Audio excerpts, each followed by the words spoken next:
Hola, hola a todas. Hola, hola, hola a Hola. todas. Perdón por este Hola. inconveniente a último momento, pero bueno, ya estamos.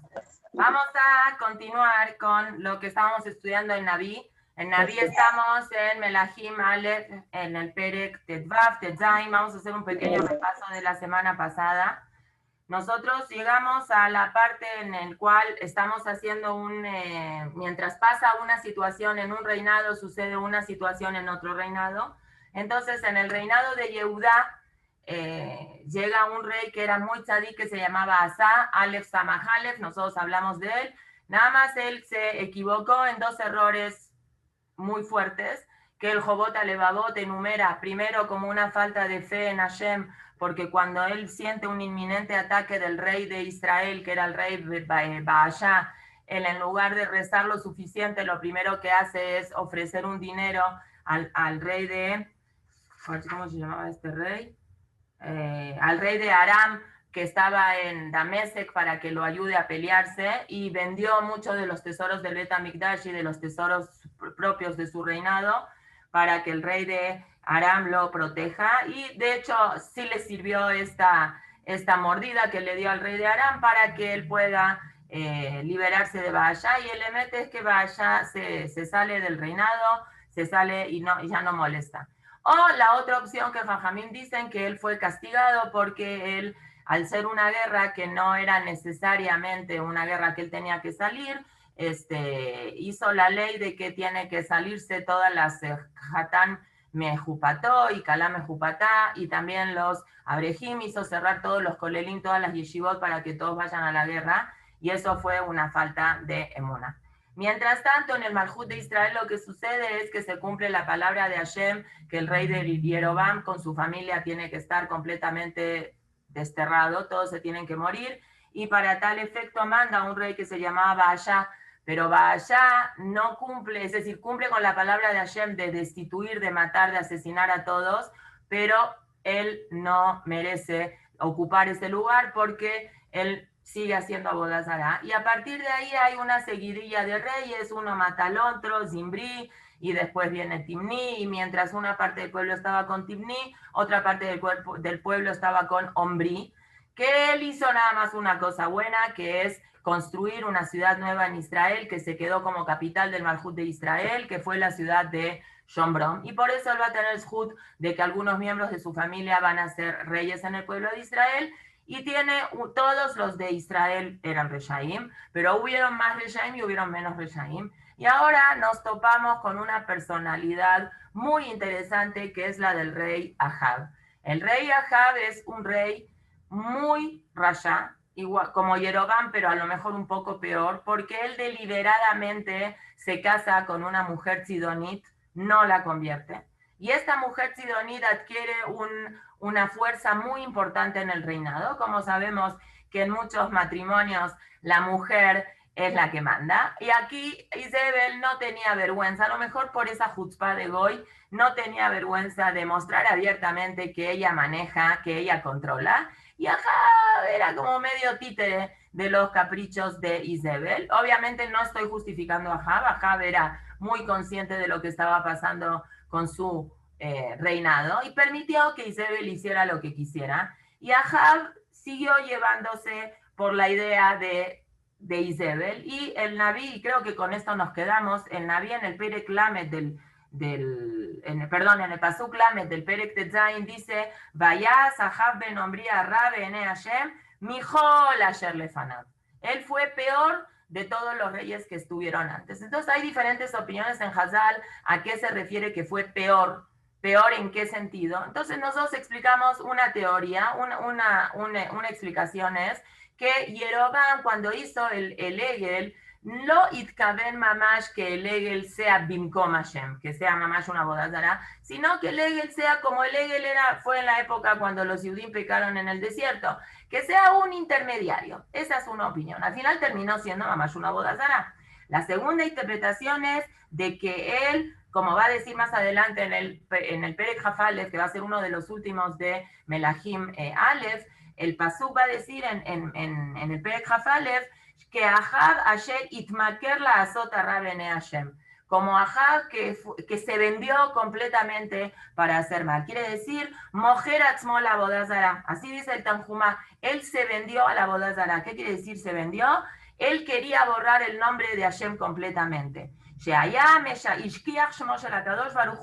¿Cómo? Porque en todos los lugares donde él veía que estaba escrito el nombre de Hashem, él borraba el nombre de Hashem y ponía el Baal. Y así agarró varios Sifrei Torah y borraba Bayomer Hashem el Moshe Lemor, Bayomer Abal el Moshe. Hasta ese punto él hizo tanto daño. Hasta el punto que dicen en Pasuk Lamet Alef, Vayei anakel lechto bejatot Yerobam ben Nebat. Fue poquito Yerobam ben Nebat a comparación de él, porque él agarró una mujer Goya, vayavó de Tabal, vaishtajulo, hizo un misbeach, hizo bodas al Baal, etcétera, etcétera.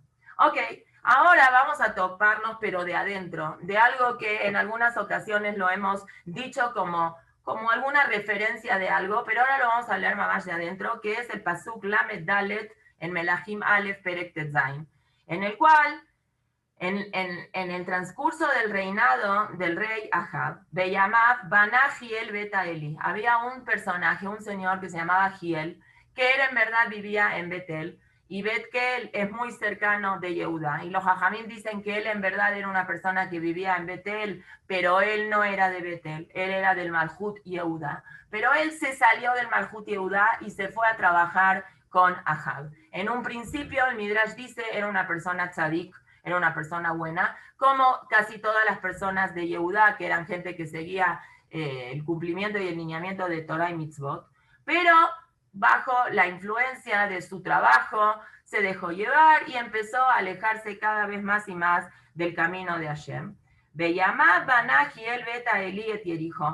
él decidió que se puede construir la ciudad de Jericó, a pesar de que todo el mundo sabía que había una maldición que vino de parte de Yoshua. Cuando nosotros estudiamos Yoshua, vimos en su momento, Yoshua al ser la persona que se iba a ocupar de distribuir la tierra de Israel y de conquistarla y repartirla a todos los Yudim y quitar toda la bodá zará que tenía que haber en Eretz Israel, Yoshua no pudo acabar con ese shlichut que él tuvo, él se murió antes. Pero la primera ciudad que conquista el pueblo de Israel fue la ciudad de Jericó. Hablamos en su momento con mucha extensión que representa a Jericó, que quién era Rahab y por qué Yoshua lanzó esta orden que venía acompañada de una maldición. Maldita la persona que construya Jericó. Jajamim dicen, maldita la persona que construya cualquier ciudad y le ponga de nombre Jericó. Tenía que quedar como recuerdo de que esta fue una ciudad que fue construida, que fue destruida de Derech Nes. Los Yudim cada día daban una vuelta, tocaban el shofar, y el día 7, que ese año había caído Shabbat, y que en Shabbat en verdad no se puede hacer una guerra, pero Yoshua igual decidió hacer la guerra y Hashem lo apoyó. En Shabbat dieron 7 vueltas, tocan los shofarot, ahí en Yoshua vimos cómo era la formación, estaban los Kohanim, los Halutzim, los de Reuben, Gad y medio Menashe, que eran los primeros que siempre salían a la guerra, y después el pueblo de Israel, los Kohanim, tocaban el shofar, ¡pum! Y se caen, se entierran las murallas, y los Yudim entran a la ciudad de Jericó, salvan a Rahab, donde ella había puesto un listón para que sepan dónde estaba ella y su familia, y destruyen a todos. Y en recuerdo de eso hay una prohibición de tomar del botín de guerra, no se puede tomar del botín de guerra, y después nosotros vimos en Yoshua que Ahán se equivoca y toma del botín de guerra, por eso después en la segunda batalla, que es la batalla de Ai, los Yudim pierden, se muere una persona que equivalía a 36 Giborim, Menashe Ben Yair, y a Yoshua le llama mucho la atención eso, y se encuentra con un malaj, se asusta en un principio, Yoshua no reconoció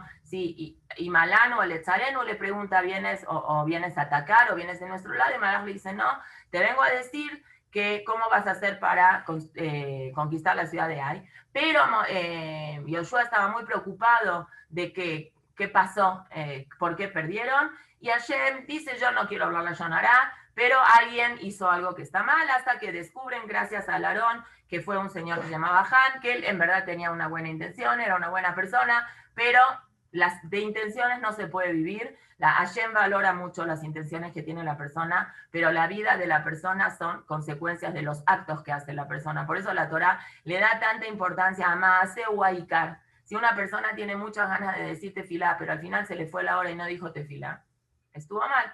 Pero si hizo tefilá y no tuvo una buena cabana, cumplió la misa de tefilá. No tiene, lo importante es la acción. Obviamente que si la acción viene acompañada de una intención, entonces es muy válida. Pero el icar es que uno haga las cosas con ganas o sin ganas, pero Bejolofen que las termine haciendo. Y aquí sucede una cosa muy interesante que vamos a tratar de entender cómo es la psicología, cómo es la psiquis de la persona y cómo nosotros tenemos que cambiar ese rollo que a veces nos enganchamos en ese rollo. El Naví cuenta que en la época de Ahab, este empleado de Ahab, este zar, ministro de Ahab, es una persona que había en su momento, creía en la Torah Shevichtav, en la Torah Shebealpé, que todavía no estaba dada, pero era un Masoret, pero el Beshitá define que él no cree en las cosas estas que los Jajamim, que Yoshua Gazar, y él decide de que los Yudim no tienen, ya es anticuado cumplir Torah y Mitzvot, que ahora hay una onda nueva que es la onda del Baal, y que hay que hacer lo que una persona siente que tiene que hacer, y él tiene muchas ganas de construir la ciudad de Jericó, entonces no tiene que darle ninguna importancia a esa maldición. Eso fue hace muchos años cuando Yoshua, en recuerdo a la ciudad de Jericó, decidió que hay que maldita la persona que construya la ciudad, que se le van a morir los hijos. Eso es antiguo, eso no es lo que hoy está de moda. Entonces él decide, Beyamab en sus días, construye este señor Giel Beteli la ciudad de Jericó. Pero nosotros sabemos que la Torá no tiene fecha de caducidad y que lo que la Torá dice es actual en todo momento y en toda situación. Y lo que Yoshua dijo era actual. Entonces, sucede lamentablemente lo que Yoshua dijo que iba a suceder. Entonces, con su primer hijo, que se llama Abiram, y no de casualidad se llama Abiram, su primer hijo empezó él a hacer el Yesod, la base de lo que es la ciudad de Jericó, y se van muriendo sus hijos, y se mueren sus hijos, y se siguen muriendo sus hijos, y él sigue construyendo la ciudad de Jericó. Y acá hay un punto muy importante, porque se le murieron 10 hijos, y él sigue con la misma idea y sigue construyendo la ciudad de Jericó. Pese a todas las advertencias que nos imaginamos, inventemos una conversación que él tiene con su propia esposa, cuando él va con la esposa y le dice, ¿sabes qué? Quiero hacer un mall, un shopping center en la ciudad de Jericó. Y la esposa le dice, está muy buena la idea, pero tú no te involucres en esta idea. ¿Por qué? Porque ya sabes, hay un tema que Yoshua dijo de que el que hace la ciudad de Jericó, mejor si quieren hacer la ciudad de Jericó, que pongan a otro empleado que la haga. Tú no te involucres en esta cosa. No puedo creer, querida esposa, tú que eres tan vanguardista y tan intelectual, que tienes un doctorado en filosofía, que sabes que el mundo no se maneja como hace 5.780 años, dice la Torá que el mundo se maneja. ¿Cómo puedes creer en esa babosada que dijo un señor hace tantos años atrás? Por favor, ¿tú crees en eso? Nosotros somos gente pensante, nosotros somos intelectuales, nosotros somos gente que ve las cosas. ¿Cómo vas a creer una cosa así? Bejolofen, te pido, no, la verdad no te puedo hacer caso, este es un proyecto que me va a dejar mucho dinero, yo voy a seguir en él. Y se empiezan a morir los hijos. Y la esposa le sigue pidiendo a él que interrumpa esa construcción y él continúa. Y Giel no era loco, no era una persona, no era un asesino de sus hijos, pero sí fue un asesino de sus hijos, Sof Kol Sof. Pero él no puede aceptar que él fue el asesino de sus hijos. Son casualidades. De casualidad, este se murió de tal cosa y al otro lo picó una víbora, una serpiente venenosa, y al otro lo atacó un león, y al otro se cayó por la ventana, y el otro, Barminan, se enfermó, y así son casualidades que van pasando en la vida. Y él no logra poder entender de que hay una mano divina y que cuánta casualidad es. ¿Cómo es Como hace poco, bueno, no hace tan poco, cuando fue, creo que fue la guerra del Golfo en el 90, principios del 91, 39 cohetes mandó Saddam Hussein a Israel. Y habrá mandado más, pero dentro de todo lo que mandó, los 39 no hicieron daño a ninguna persona, no se murieron personas en esos 39 cohetes. ¿Es casualidad? Puede haber una casualidad. Entonces algunos jajamim trataron de encontrarle que los 39 son por las 39 melajot de Shabbat. No sé por qué el número 39, pero casualidad que 39 cohetes que caen, 39 cohetes no dañan, no es casualidad. No hay casualidades, hay causalidades. Y no podemos achacar a determinadas cosas casualidades cuando no existen esas casualidades. Pero cuando una persona se quiere engañar a sí misma y no quiere darle la fuerza a Hashem de determinadas cosas, porque indirectamente o directamente, si yo reconozco abiertamente, en el caso de Giel, si Giel reconoce abiertamente que cuando empezó a poner los Yesodot, las bases de la ciudad, se le muere su hijo grande, es porque Yoshua bin Nun maldijo a la persona que iba a ser el hijo. Él tiene que hacer una retrospectiva de su vida y decir, a ver. Las palabras de Yoshua se están cumpliendo después de tantos años que Yoshua conquistó la tierra de Israel. Quiere decir que hay algo. Es decir, que toda mi filosofía de vida, que yo empecé a creer en un Baal, no existe, el Baal no existe, el Baal no tiene fuerza. Entonces, de alguna forma, yo voy a tener que retractarme y voy a tener que dar unos pasos atrás en relación a mis creencias, y eso yo no estoy dispuesto a hacer, incluso al heshbon de la vida de mis hijos.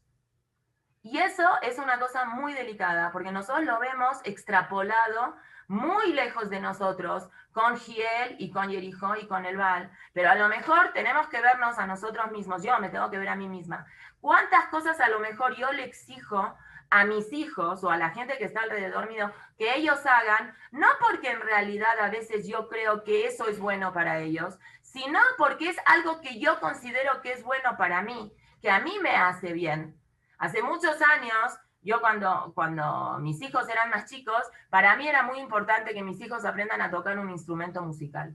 Entonces compramos un teclado, no un piano como debe de ser, por falta de dinero, pero compramos un teclado bastante completo, lo tengo hasta el día de hoy, y yo dije que mis hijas en la tarde, tenía primero mis 3 hijas mujeres, después vino Jacob y después los otros, pero que tienen que tocar un instrumento musical. Entonces, primero tuve un mafloquet con mi esposo si tengo que obligar a Jacob a tocar también un instrumento musical, o si eso se llamaría un poco de Bitul Torah, porque aparte yo quería que haga ejercicio y quería que haga karate, y etcétera, etcétera. Entonces, Jacob quedó exento de tocar el piano, el teclado, cosa que me arrepiento hasta el día de hoy. Pero Rachel, Debbie, Abigail, las 3, y después Ricky, la 4, tenían clase lunes y miércoles con una maestra.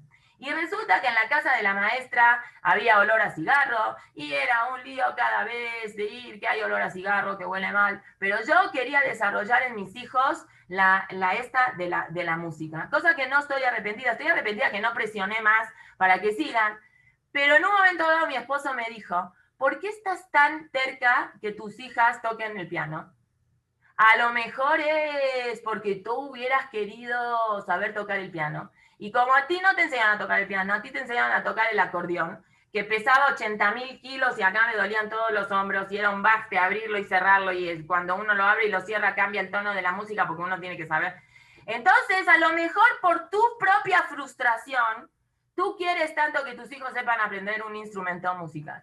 Y maybe sí era eso, y a lo mejor por nuestras frustraciones logramos hacer cosas buenas, pero a veces por nuestras frustraciones o por nuestros deseos hacemos cosas que no están tan buenas. Cuando es un tema de shidujim, a veces se nos mete en la cabeza que queremos este muchacho porque es el nieto de fulano de tal, el sobrino de perengano de tal, y el no sé quién de tal y tal, es hijus mishpachti, entonces me interesa ese muchacho. Ah, que a lo mejor lo matim, pero presiono, y a veces cometemos si somos mamás inteligentes, no presionamos. Pero si somos mamás que nuestro amor propio es más grande que ver la felicidad de nuestros hijos, presionamos. Y yo sé, me consta, de muchas familias que hoy hay en la comunidad de México, que las chicas terminaron aceptando una realidad matrimonial porque los padres presionaron. Ahora, Baruch Hashem, que ya nuestras hijas se volvieron un poco más chutzpaniot, Baruch Hashem, y esta chutzpah del dor de antes de que venga el Mashiach logró que puedan tener la fuerza suficiente de confrontarse con sus papás y decir, no quiero seguir saliendo.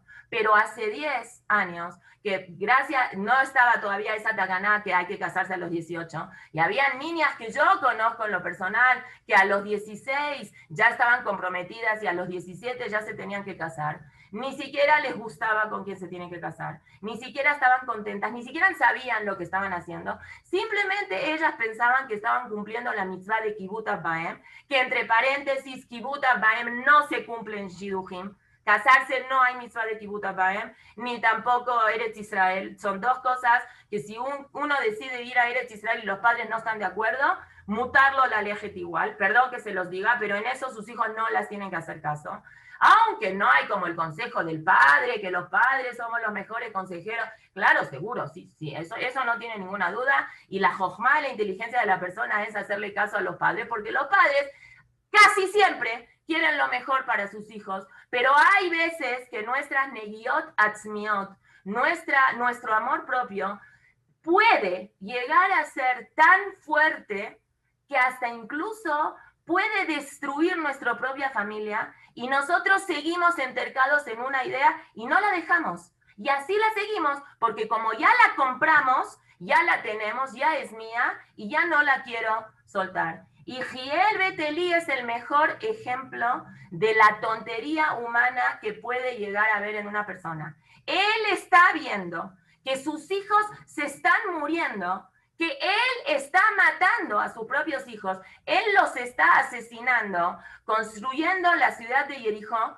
pero él no puede aceptar eso. Y él lo niega, hay una negación, y existe esa negación en las personas, en la psique humana, en la psicología humana, existe llegar a una negación tal sin querer, porque Giel seguro que quería a sus hijos, y Giel no quería asesinarlos, pero él no podía aceptar que los estaba asesinando. Son casualidades. Es casual que esté y es casual.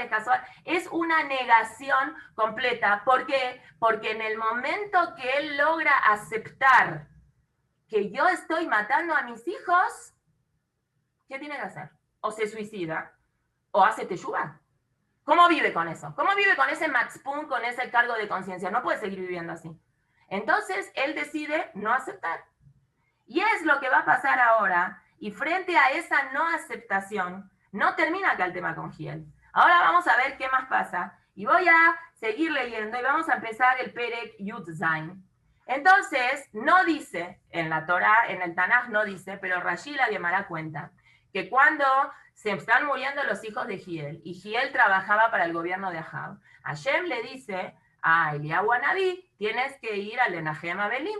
Entonces vas a ir en tal momento donde Ahab también va a ir él al Enahem a consolar a Giel.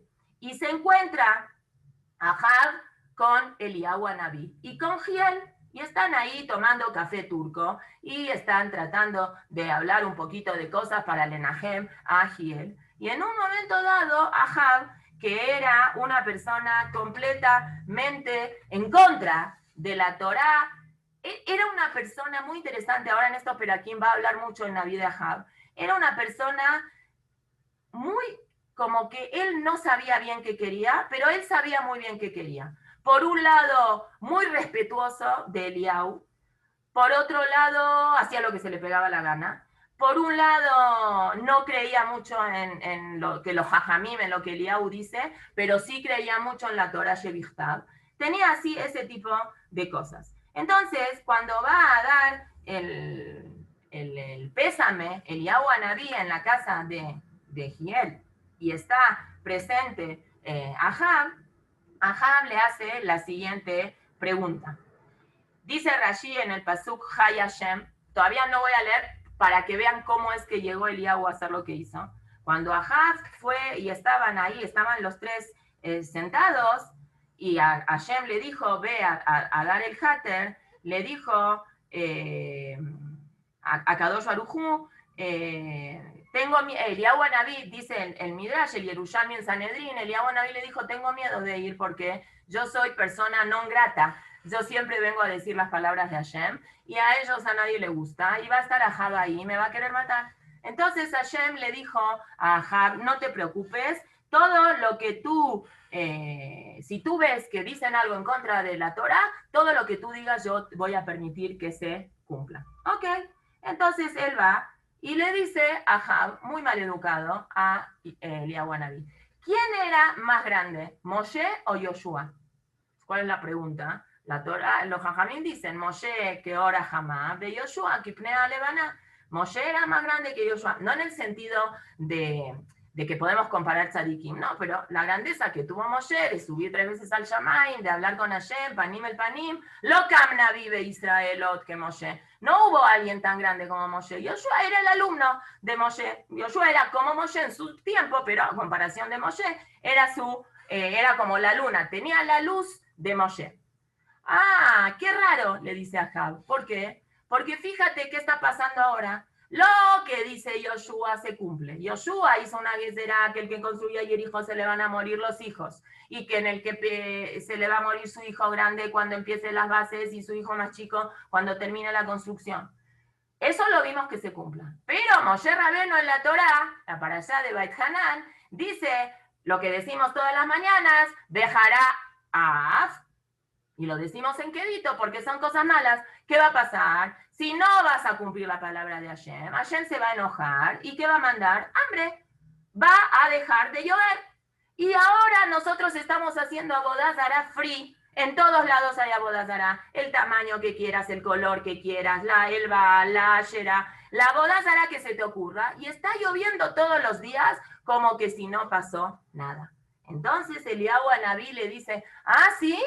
Sí, pues ahora, y ahora sí voy a leer el Pasuk Aleph del Perek Yudzayin, Vayomer Eliyahu a Tishvi bin Toshavei Gilad el Ahab. Y le dijo Eliyahu de la ciudad Tishvi es de la ciudad de Toshavei Gilad, a Ahab, Jai Hashem, juro por Hashem, el Hashem del pueblo de Israel, que yo le sirvo a él si va a llover. Es decir, juro, estoy haciendo una gezerá que no va a llover. Y esa gezerá que Eliyahu Anabí está lanzando que no va a llover es en relación a esta pregunta, a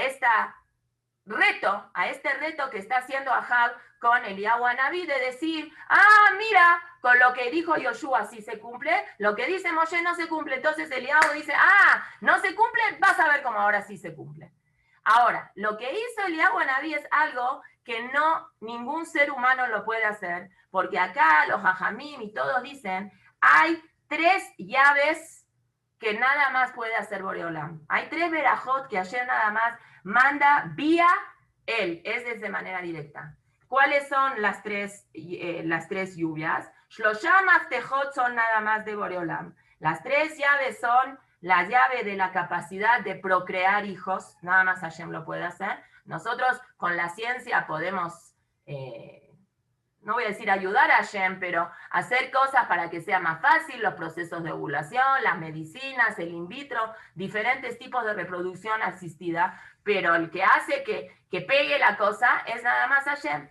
La parnasá de la persona es de Hashem, y la parnasá que es las lluvias son de Hashem, Hashem manda las lluvias, que es la parnasá, y la tercera cosa es la capacidad de revivir muertos. Y las 3 cosas que nada más en verdad están en llaves de Hashem, Eliyahu Anabí por su grandeza las logró hacer. Por eso él ahora tiene el poder y la fuerza, porque Hashem se lo prometió desde antes, de poder determinar cuándo llueve y cuándo no va a llover. Y Eliyahu Anabí declara 3 años que no va a haber lluvias. Una cosa muy fuerte para el pueblo de Israel. Hashem estaba esperando que él se arrepienta antes y quiera mover esta situación, que no sean 3 años. Y vamos a seguir leyendo y ahora vamos a volver con Giel. ¿Y de verdad no llovió 3 años, Moral? ¿Perdón? ¿De verdad no llovió esos 3 años? 3 años? Fue muy duro para Hashem eso también y para la gente. Pero bueno, en ese momento Hashem sabía, y todo el mundo sabía, Eliyahu también Anabí sabía, que en el momento que él va a decir no va a llover, Ahab lo va a querer matar. Entonces Hashem le dice, Lech mize, vete, Bupanita lejaket, vete hacia el oeste, y te vas a esconder ahí, porque seguro a Javi y Sebel te van a querer matar, y ahí hay un Nahal, ahí hay un río que se llama Kerit, que está cerca del Yardén, y de ahí vas a tomar. ¿Y qué vas a comer? Los cuervos te van a traer para comer. Ay, ¿por qué los cuervos te van a traer para comer? ¿No había otra ave más linda que los cuervos? Los cuervos son todos así negros, dan mucho miedo, son aves de rapiña. Ahora vamos a explicar por qué te van a traer comida. Eso así dice Vayelech, y así hizo Eliyahu Anabí, y hizo lo que Hashem dijo, y ahí estaba trayéndole comida a los Orvim, el Pasuk Vav, de Orvim Mevim, lo Lechem Ubasar, Baboker, Belechem Ubasar, Baerev, Uminalajal, Ishte. ¿De dónde sacaban esto? ¿De dónde sacaban la comida los Orvim? Bueno, no todos dicen que eran cuervos. Hay una opinión en el Midrash que dice que era la gente de una ciudad que se llamaba Oreb. La ciudad se llamaba Ain Reshbet. Entonces, como la ciudad se llamaba Ain Reshbet, la gente que vive en Ain Reshbet, en Oreb, se llaman Orvim. ¿Sí? El gerundio o el gentilicio, ¿no? El gentilicio de la ciudad donde uno vive es parecido al nombre de la ciudad.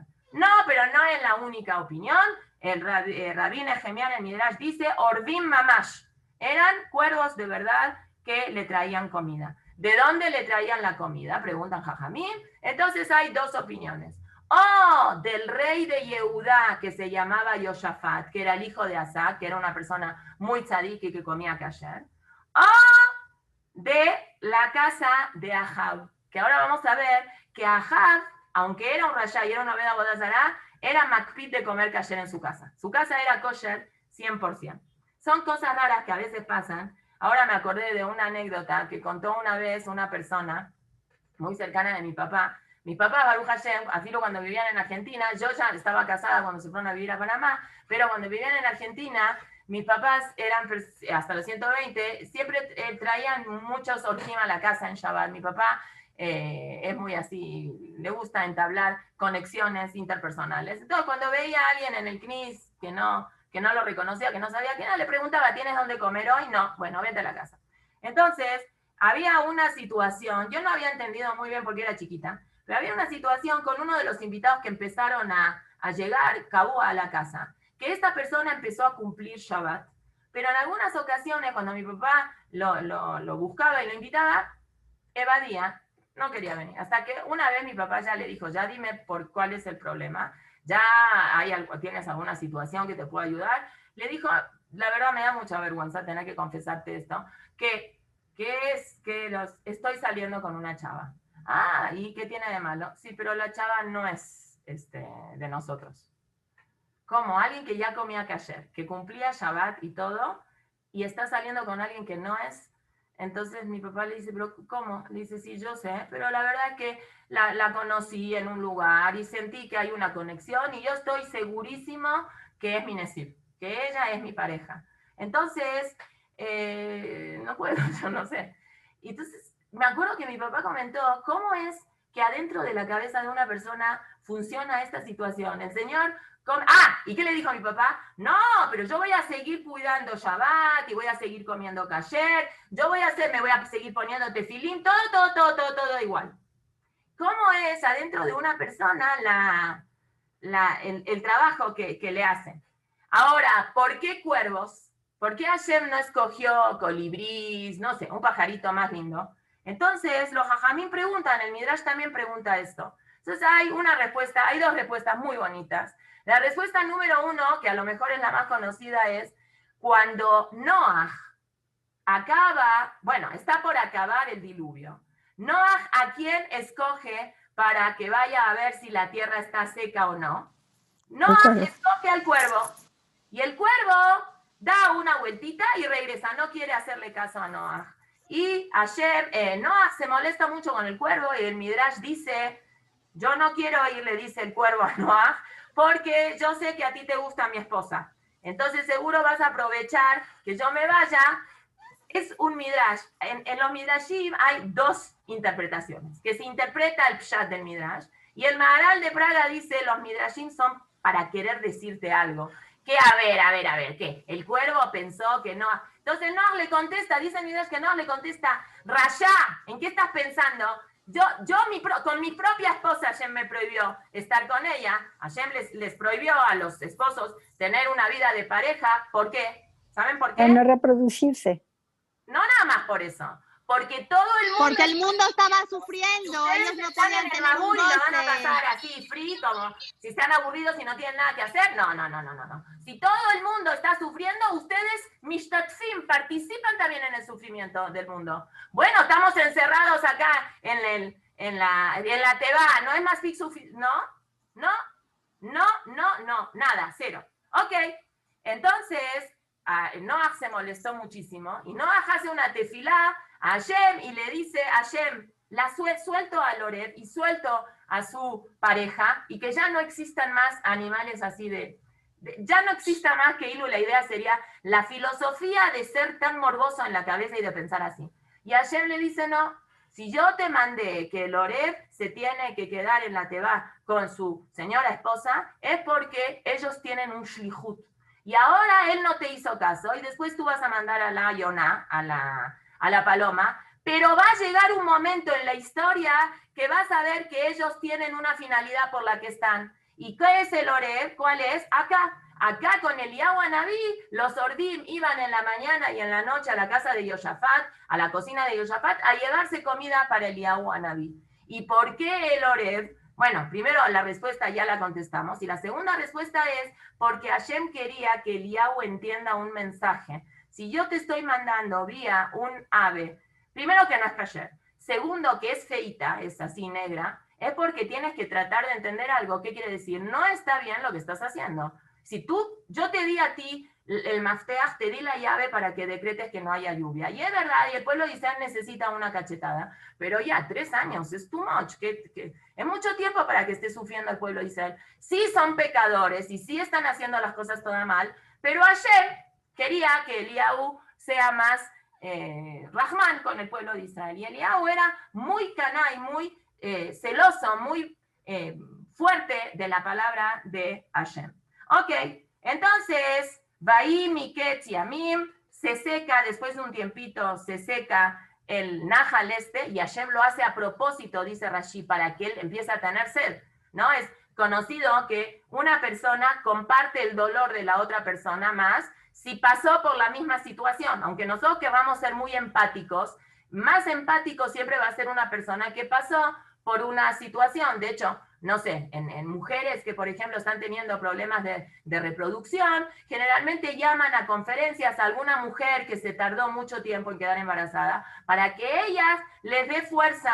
No sé, muchos casos, cuando se hacen pláticas de Baal Teshuvot, se le pide a una chava que es Baal Teshuvah que hable para que ella cuente su propio proceso, porque se comparte, se es más, me imagino yo, la otra persona siente más empatía de parte de alguien que pasó el mismo proceso de dolor. Entonces, si tú tienes para tomar, te vas a tardar en pedir que haya lluvia. Si el Nahal se seca y tú vas a empezar a tener sed, vas a decir, ay, si yo tengo tanta sed y tengo la boca toda seca, Calvajomer los Yudim que no tienen para tomar. Entonces, Hashem le dice que vaya a la ciudad de Tzorfat. Tzorfat es una ciudad en Israel, no Francia. Hoy Francia se llama Tzorfat en hibrid, pero no.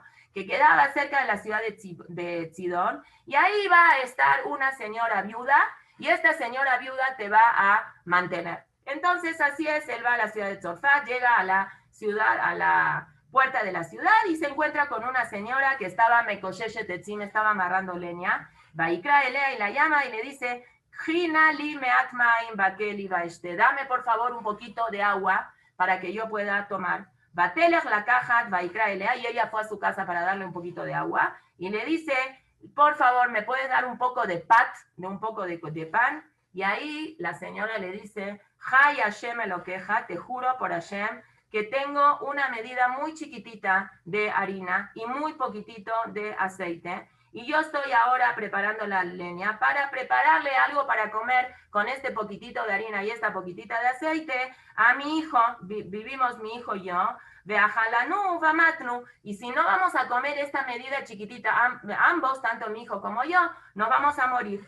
Vayomer Elea Eliyahu, y Eliyahu le dice, al tiri, no tengas miedo, voy a Sikit Barej, vamos a tu casa, haz como tú quieres hacer, y vas a ver que de esta ugá ketaná, de este pequeño pedacito de pastel, va a salir para ti, para mí, para tu hijo también.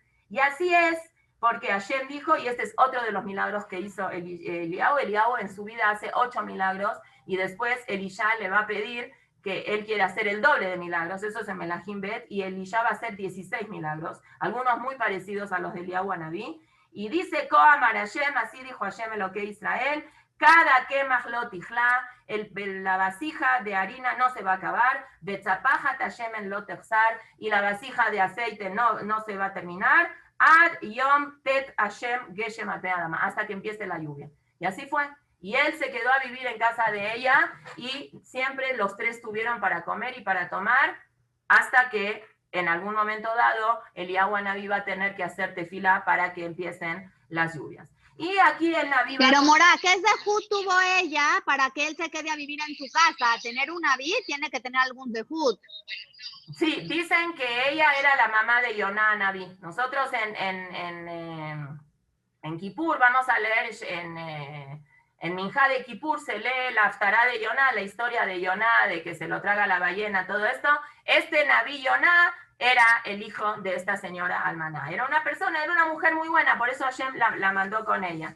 Pero este Yoná, ¿qué le va a pasar a Yoná? Después de estas cosas, el hijo de esta señora, es decir, Yoná, se va a morir de una enfermedad, se va a enfermar de una enfermedad bastante grave. Y dice aquí el pasuk, Vaijo Lio Hazak Meod, tenía una enfermedad muy, muy grande, y se murió. Y Hashem hizo que se muera, dice Rashi, para poder regalarle a Eliyahu Anabí la llave que él ahora lo va a revivir, a este chico. Vatomer, entonces cuando ella vio que tiene a su hijo muerto, le dice a Eliyahu, Mali Belahisha Elohim, Bata Elai le askire taboniu le amitet beni.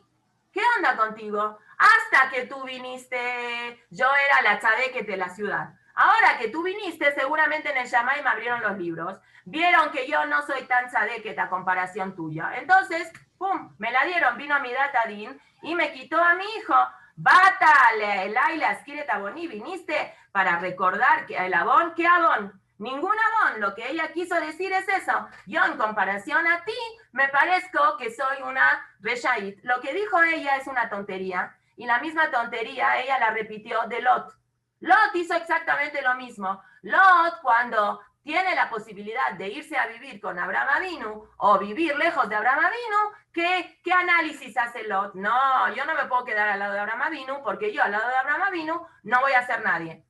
¡Burro! Quédate junto con Abraham Avinu y aprende de Abraham Avinu, y toda la verajá que va a tener Abraham Avinu te va a caer de rebote para ti. Si te vas lejos de Abraham Avinu es peor. Y es lo que le pasó a Lot. Se alejó de Abraham Avinu. Se alejó, hasta que ¿qué ciudad escoge para ir a vivir?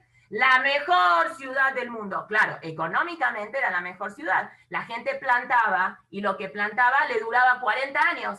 Era ricachona, tenía frutas y verduras por todos lados, pero ese dinero, esa abundancia de dinero, generó en la gente un sentimiento de egoísmo y no sabían compartir nada, hasta que Hashem fue la única ciudad en el mundo que Hashem la tuvo que la deshizo, la ciudad de Sedom y de Amorá y las otras menos, Hashem que le perdonó una que era la que estaba un poquito más lejos. Entonces, que ella no era tan era muy buena persona, obviamente, pero le movió el piso que algunas cosas pensó que se le olvida, no había nadie. Se abra el juicio otra vez. Entonces ella cuenta cara con cara. ¿Quién era la otra niña? Cara con cara, brazo con brazo, y así, y le regresa la vida. Vaishma Hashem hizo obviamente. ¿Quién era? Ol Eliyahu, Batashov Nefesh Ayelet al Kirbo. Y Eliyahu Anabí lo hizo en su cuarto. Le baja a Yoná, a su esposa, y Batomer a Isha el Eliyahu, Atase y Adati. ¡Wow! Ahora sí me di cuenta que Ish Elohim Ata Udvar Hashem Betika Emet. Ok, muchas gracias. Se cambió el Perek. Y ahora viene una cosa que ya la habíamos comentado en su momento, que es un evento que va a hacer Eliyahu Anabí en el Monte de Carmel, porque pasan muchos días y ya es el tercer año y Eliyahu no pide que vengan las lluvias. Y Hashem ya no pudo más, entonces Hashem le va a decir a Eliyahu, stop, enough, ya, tienes que terminar con este castigo. Los Yudim no están pudiendo entender el mensaje, entonces ya, vamos a buscar otra cosa. Necesito que te encuentres con Ahab y que le digas que Hashem va a mandar las lluvias. Y Eliyahu fue a encontrarse con Ahab. Y cuando va a buscar a Ahab, pasa una situación, que Ahab tenía un empleado que se llamaba Obadiah Naví, que era un tzadik muy grande, y que él de su propia bolsa mantenía a 100 Nevi'im, los tenía escondidos de su propio dinero, porque Isabel, la esposa de Ahab, había hecho una masacre contra todos los Nevi'im que hablan de Shem Hashem, hay que matarlos. Nada más pueden haber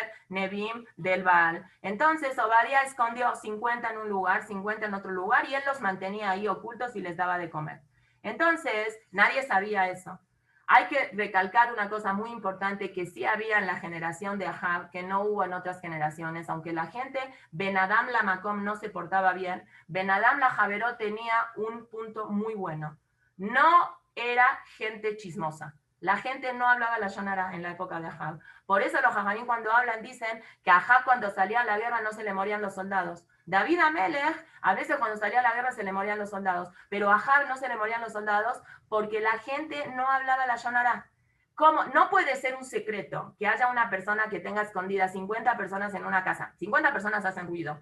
Y 50 personas en otra casa y el rey no se entere. No, Pashut, el rey no se enteró porque la gente no habló, no dijo nada. Nada. La gente sabía perfectamente lo que había hecho Obadiah, pero la gente no le dijo nada a Ahab y Ahab no sabía. Entonces, como Ahab hacía boda zará, pero cuando necesitaba las cosas llamaba a Obadiah, que era un naví, lo llamó y le dijo, vamos a dividirnos la tierra y vamos a buscar algún pozo. No le dijo, vamos a rezar. No, rezar no vamos a rezar. Vamos a buscar un pozo, a lo mejor de casualidad, Hashem dejó algún pozo con agua y nuestros animales puedan tomar. Entonces Obadiah va a una zona, no sé, vamos a dividirnos, no sé, Tecamachalco, desde Avenida de los Bosques hasta no sé dónde, revisa uno, desde Avenida de las Fuentes hasta no sé dónde, revisa el otro. Y está Obadiah buscando y se topa con Eliyahu Anabí, y Obadiah está buscando y se topa con Eliyahu Anabí, y le dice, Eliyahu, ¿eres tú? Sí, Vayomerlo, Ani, le dice, sí, soy yo, Lej emor la doneja en Eliyahu, dile a tu patrón que yo quiero hablar con él.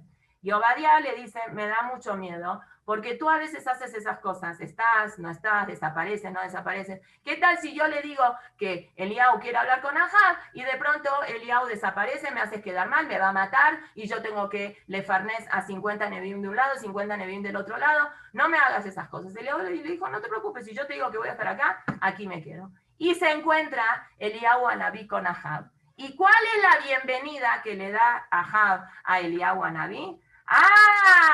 Le dice Pasuk Tetzain, Yudzain, Vaí Kirot Ahab et Eliyahu, cuando Ahab vio a Eliyahu, Vayomer Ahab, le dice a Ahab, Atá Zeoker Israel, tú eres el asesino de Israel. ¿Por qué? Porque decretaste que no llueva. ¿Yo soy el asesino de Israel o tú eres el asesino de Israel? Que atau betadija beosbehemet mitzvot Hashem bateleja jarea bealim. O eres tú el culpable porque estás haciendo abodah zará. Pero bueno, ahora vamos a hacer una cosa. Hashem decidió que esto se termine y vamos a hacer un evento y me vas a reunir a 450 Nevi'im del Baal y a 400 Nevi'im de la Asherah, de otro tipo de abodah zará. Meojle Shulchan Isabel, de los que tu esposa es muy amiguita de ellos. 850 Nevi'im me vas a traer. Y vamos a hacer un evento en el Ara Carmel. Y van a estar todos los Yudim. Vamos a llamar a todos. Y Eliyahu, y Ahab le hizo caso y trajo a toda la gente. Vayomer, y le dijo a los Yudim, Admatay atem poschim al shtea seifim. ¿Hasta cuándo ustedes van a estar brincando de idea a idea? Seifim son ideas, machshavot, dice Rashi. Y fíjense lo que se atreve a decir Eliyahu. Y Mashem a Elohim. Si ustedes creen que Hashem es el verdadero Dios, Lejuajara, vayan con él. Veima Baal, y si ustedes creen que el Baal es el verdadero Dios, Lejú a Jarab, hagan Abodazara. Entonces todos los mefarshim acá dicen, ¿qué le pasaría a Bonaví? ¿Está loco? Es mejor que una persona haga Abodazara todos los días a que lunes y miércoles haga Abodazara, pero por lo menos martes y jueves cree en Hashem. Esta conducta de Eliyahu Hanaví es muy, ¿cómo la llamaríamos? Extremista a lo mejor. ¿Cómo? Si Hashem es Hashem, crean en Hashem. Y si ustedes creen que de verdad la boda hará, entonces vayan y hagan la boda hará. Y en algún punto, Eliyahu Hanaví tiene razón, porque las personas que no tenemos claro a dónde vamos, nunca podemos cambiar. Si de alguna forma la gente hubiera decidido hacer abodazara, se iban a dar cuenta que la cosa va a terminar mal. Y así fue la historia. Acá el pueblo de Israel hace una teshuva muy grande, gritan Hashemu Elohim, porque van a ver, Eliyahu va a desafiar a los Nevi'im del Ban y le van a decir, ustedes traen un corbán y yo traigo un corbán, a donde caiga fuego del Shamaim y se consuma el corbán, ese corbán es de Hashem. Ese es el verdadero Hashem. Y todo el evento, que lo vamos a ver un poquitito más adelante, pero lo que yo hoy quisiera decir es de que una persona a veces tiene que definirse. Y a veces, si su definición es que es tal cosa, es mejor a no saber definirse. Porque cuando una persona no tiene una definición clara de las cosas, es muy difícil para esa persona poder escoger. No sé, una persona que es medio así, cree en Hashem y no cree en Hashem. Es como el otro día me encontré con una persona, estaba vacilando. Me dijo, no, yo estaba con una persona y esa persona me presentó y entonces esa persona le dio un beso a la persona que estaba conmigo y a mí, yo la verdad estuve mal, no me di cuenta, pero yo instintivamente me fui para atrás. Entonces, él sintió, entonces le dijo, no te preocupes, yo no te voy a dar un beso, sé que eres religiosa. Entonces, la persona que estaba conmigo, que es la prima de esa persona, le dijo, ¿y tú por qué no te haces, están vacilando, por qué no te haces un poco más religioso? Entonces le dijo, no, yo soy ateo, gracias a Dios, contestó. Entonces, es ese estilo de que sí y no, sí y no. Es muy difícil para el sí y para el no tomar al final un camino. Por eso es que Eliyahu los confronta así a los Yehudim. Obviamente, hoy en día esto no se puede aplicar y 1000 veces es mejor que alguien esté en la duda de que si sí o que si no, a que abiertamente se vaya para el otro lado. Obviamente no se aplica para eso. Todo esto, vamos a verlo de más amput. Lo que yo quiero llegar con todo esto es que había una persona escondida dentro del Mizbeach del Baal. Toda la conducta que vamos a ver más adelante de Eliyahu es muy abierta. Todos vieron cómo él hizo el Mizbeach. Él hizo cosas que Hashem le hizo milagro porque él le puso mucha agua para que no se pueda prender fuego. Y hizo muchas cosas que iban en contra de las leyes de la naturaleza. Pero sobre el Baal, todo lo hicieron en la noche, dice el Midrash. Ellos escondieron a una persona ahí adentro. Y Eliyahu Hanaví se empieza a burlar cuando no baja el fuego y se espera hasta Minjá, todo un día, 12 horas y pico, y no hay fuego y no hay fuego. Se burla mucho Eliyahu Hanaví de la bodazara y dice, a lo mejor tienen que gritar más fuerte porque a lo mejor la bodazara está en el baño, o a lo mejor está comiendo, o a lo mejor está en una junta, o a lo mejor se quedó dormida. Y no vemos una reacción adversa de la gente del Baal diciéndole, Eliyahu, si sigues molestando te rompemos los dientes. No. Ellos dicen, a lo mejor sí, tiene razón, y empiezan a gritar más fuerte. Y dice el Midrash, porque ahí había una persona abajo escondida, que en caso de emergencia, que no bajara el fuego, que obviamente sabían que no va a haber fuego, él iba a prender el fuego. No sé si tenía 2 piedras, cerillos, no creo que existía en esa época. ¿Quién era esa persona que estaba escondida ahí abajo? Era Giel, dice el Midrash. Y vino una víbora y lo picó. Por eso Giel se murió ahí adentro y no pudo hacer ninguna trampa. Y aquí hay una cosa tan difícil de entender. Después de que Giel vivió lo que vivió, ¿cómo es que él se presta a ver, ¿él qué pensó? Él sabía perfectamente que si se va a confrontar con Eliyahu Hanaví, pierde. Y él sabía eso. Y él dijo, ya está, perdido por perdido, ya no voy a dar mi brazo a torcer. Y eso es una cosa humana muy, muy difícil de entender, cómo se maneja la cabeza de la persona. Dicen que Hitler, y Shemo, una de las últimas órdenes que dio es que quemen a Berlín, que quemen la ciudad de Berlín. Y uno no puede entender una persona que transformó el mundo para levantar a Alemania, cuando ve que ya está recontra perdido, que ya no hay nada lo que hacer, tiene ese deseo de destruir lo que él toda la vida estuvo peleando para construir. Sí, pero así es. A veces así es, porque es muy difícil dar el brazo a torcer. Es muy difícil, me equivoqué, tienes razón. Es muy difícil. Y más cuando esa equivocación se llevó de corbata a toda la familia de Giel. Giel dijo igual ya. Nunca voy, en el momento que yo reconozca que Hashem es Hashem, en ese momento voy a tener que reconocer que yo maté a mis hijos y yo eso no lo puedo reconocer. Entonces prefiero morirme en la mentira a poder tener la capacidad de reconocer la verdad. Y eso es una cosa muy fuerte. Y no es una situación. Y lo podemos ver en más ejemplos del Tanaj. El Tanaj, cuando cuenta que Rivka fue a consultar con Shem, con el Nabí, qué estaba pasando, que su vientre se movía cuando pasaba junto a un lugar de Abodá Zará, se movía, y cuando pasaba junto a un lugar de un Beta Midrash, un lugar donde se enseñaba Torah, también se movía. Entonces ella no podía, hasta el punto que el Pasuk dice que ella dijo, para tener una persona que cuando pasa junto a la Abodá Zará quiere salir, y cuando pasa junto a un Sefer Torah también quiere salir, prefiero abortar. Y ella se queda tranquila cuando le dicen, no es una persona, son dos personas. Y ahí ya no vemos más que va. ¿Qué? ¿Es bonito tener un hijo rayá? ¿Qué? ¿Por qué se quedó tranquila? ¿Qué le dio tranquilidad? Lo que le dio tranquilidad es que son dos personas, no es la misma persona. Entonces, esa capacidad que tenemos que tener nosotros y trabajar con nosotros mismos de enfocarnos y de saber tener prioridades. Hay prioridades. Prioridades es que hay una cosa que tiene que estar en primer lugar. No pueden haber dos cosas que estén en el primer lugar. Y hay que escoger y uno tiene que definir. Y a veces definir es muy difícil, porque definir implica tener un costo. Hay que sacrificar algo, hay que ser consciente que para definirse hay que sacrificar algo implica un sacrificio. Bueno, qué difícil el orgullo que no da la pauta de que una persona pueda hacer teshuvá. Es muy, muy difícil. Y lo vimos también con Jeroboam, cuál orgulloso él era, que no dio tampoco el brazo a torcer. Y él no lo acepta. Hay una obra, una novela, de un autor americano que se llamaba, ya se murió, Arthur Miller, que él tiene una novela que se llama Todos son mis hijos.